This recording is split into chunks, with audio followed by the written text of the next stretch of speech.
Hi guys, so today I wanted to share a bit of something that I've read in an academic journal, and it was unreal because I read it and I was like, I recognize myself in that. And basically, it's the imposter phenomenon. Some people also know it as imposter syndrome. But let me read this piece of text and then I'll give my analysis as I go along.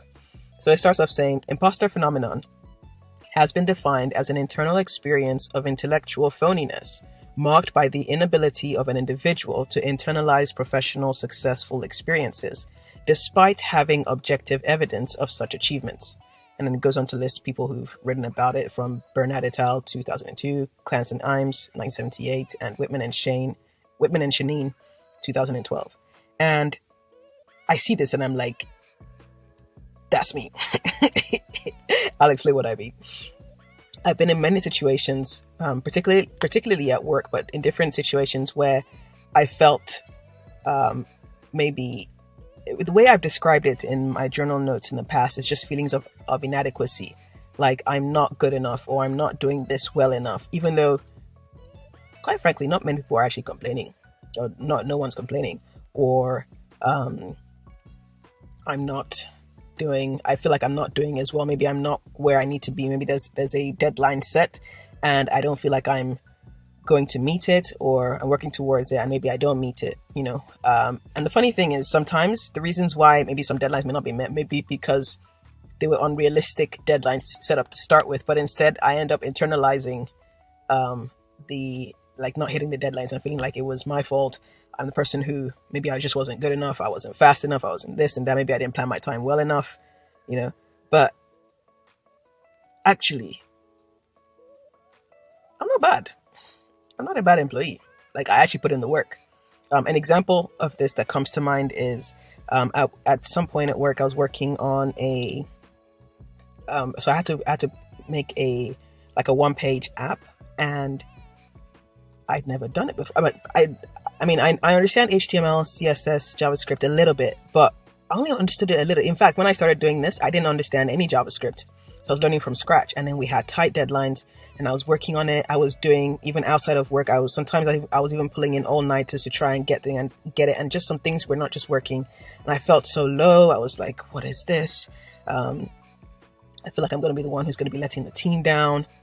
But actually, if I then look back and think of what I actually accomplished despite the time pressure, despite the feelings of inadequacy, I actually accomplished quite a lot in that period. It's just that there's a steep learning curve. There's a lot I had to learn, But then I think sometimes I feel like somebody in like year 2 or primary 2 writing a primary 5 exam. It's just an example. If I was writing a primary 2 exam, I'd probably be fine. But I'm writing a primary 5 exam, and if I don't do well in the primary 5 exam, I feel bad. But actually, I shouldn't, because I'm actually playing at a level way higher than my current level. So it's stretching me, it's stressing me out. But at the same time, it's just like I'm not really matching my ability and my level and what's expected of me versus actually what I'm capable of. Sometimes maybe I find myself in situations where I feel overwhelmed, but actually maybe I am doing okay. Somehow I think there's just a mismatch in perspective. But anyway, so when I read that, I was just like, oh my gosh, that is me. Okay, so I'll carry on reading. It says, imposters experience reoccurring self-doubt, inaccurate performance attributions, and persistent anxiety that others will view them as intellectual phonies. As I had mentioned before, I felt many times that I would be the one letting my team down because I'm not able to deliver something on time, even though the whole thing is new. And I face the issue of, okay, they tell me, okay, this is when something needs to be done, but then they're like, oh, can it be done? And quite frankly, I'm just giving an answer of possibly, probably, because I've never done it before, so I don't even know how much effort is going to be required to get it done. And sometimes, like, when I get into it and learn and start working on it and learning what I need to do to get it done, and then realize, oh my gosh, I have put myself in for a big ride and I don't know if I'm going to achieve this. And then I start asking myself questions like, should I be here? Why did I get hired? Why is it me? Should maybe maybe they shouldn't have gotten me. Maybe they should have gotten someone else with other skills that could have maybe done this particular task. Bearing in mind, my job is way beyond this task, but when you face these issues, you tend to focus on you hone in on one thing. So I keep telling myself, okay, maybe they should have hired someone else who could deal with this task in the job better than I could, or somebody who's maybe way more experienced in this. And then it says inaccurate performance attributions, reoccurring self-doubt. Like, that recurring self-doubt is real. I feel it all the time. It just keeps going on and on and on, and then I wonder, am I good enough? And then I because I then feel bad about not being able to achieve something, or feeling like a phony, I then start to almost forget even the things I'm good at, and I'm just like, I've realized this has been a recurring trend over some time, and I'm glad to have read this and other pieces of text that have kind of illuminated to me, and obviously other videos, whether it's on YouTube or LinkedIn, talking about this. And I'm just like, okay, maybe there is something there. Maybe I am caught up in this imposter phenomenon. And to be honest, yes, I am. But then my question now is, okay, great, I've recognized it. This is what I'm going through. But then how do I deal with it? I don't know. Now, some other things it says here. It says imposters will often engage in maladaptive behaviors. For example, overworking in an attempt to compensate for any perceived weaknesses, often resulting in negative psychological and work outcomes. Again, that's me. Like, why am I pulling in all-nighters for a job? Right? I get this. There's work to be done, and I put in the extra effort. But many times, I overdo it. I know I overdo it because there's sometimes when, by the end of the week, or maybe even during the week, I'm just exhausted and just like, this cannot continue. But yeah, let me carry on. It says, IP is described as representing a constellation of personality traits, specifically low self-efficacy, for example, self-doubt, maladaptive perfectionism, unrealistic goal setting, potentially me, and neuroticism, fear and worry. I've experienced that as well, where I feel like, I'm probably going to get fired because I don't know, maybe I'm not good enough. They're going to find out that maybe I'm not as good as maybe they thought in the interview. I didn't lie in my interview, but maybe somehow they misunderstood my level of ability. I don't know. I felt all of these things.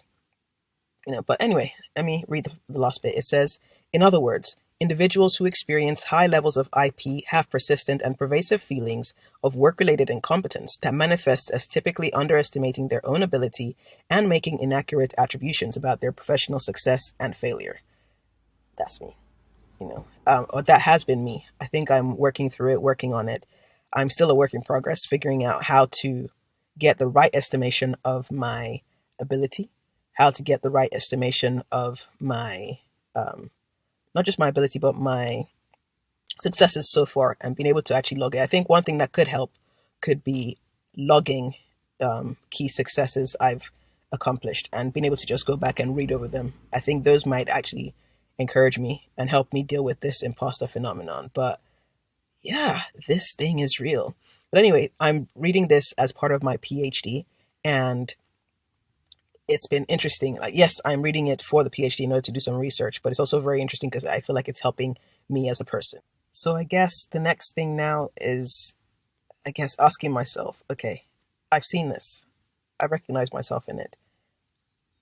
Is there any help that I can get from reading these journals? I'm going to find out. I haven't gotten there yet, but I'm looking forward to finding practical ways of actually dealing with these feelings of inadequacy, inaccurately judging my performance, and the reasons for my success. I'm looking forward to just finding ways of coping and sharing it with you guys who are watching this video, so that in case you do experience the same things that I'm experiencing, you'd be able to deal with them more effectively, or actually catch it before you find yourself falling into it, or kind of going down a downward spiral. But yeah, like I mentioned, this is a piece of research I'm doing for my PhD in education technology. At the moment, we're looking at research methods, and in particular, we're using a method called autoethnography to kind of look at research from the researcher's point of view. So looking at my experience in a particular domain or phenomenon. And I think definitely I'll be covering things of how I felt the imposter phenomenon in different situations. But yeah, I hope you've enjoyed this video. For me, it's been a bit raw. It's been real in terms of just how I guess I'm affected by some things that, you know, you hear online, you see it elsewhere, and sometimes you think, oh, it's other people experiencing that, or it's something I've read about. But this one, I read it and I was just like, oh my gosh, or they are literally describing you. But yeah, if you also have any tips, by the way, for dealing with imposter syndrome, put it in the comment section. I'd really appreciate it. I think I could benefit from it, and then other people reading the comments could also benefit from it. Particularly practical steps. And if you felt if you felt imposterism before, or felt like you're the imposter, tell me how you felt about it, and how it occurred for you and what you did to deal with it. Did you stay in the same situation? Did it end up causing you to leave a certain situation, or did it make you overwork, or work harder? Or just tell me how you dealt with it and how you went through it, basically. But yeah, thanks again for watching. I appreciate it. This has been another episode of my 30-day video recording challenge. Hope you enjoyed this video, and I'll see you in the next one. Take care.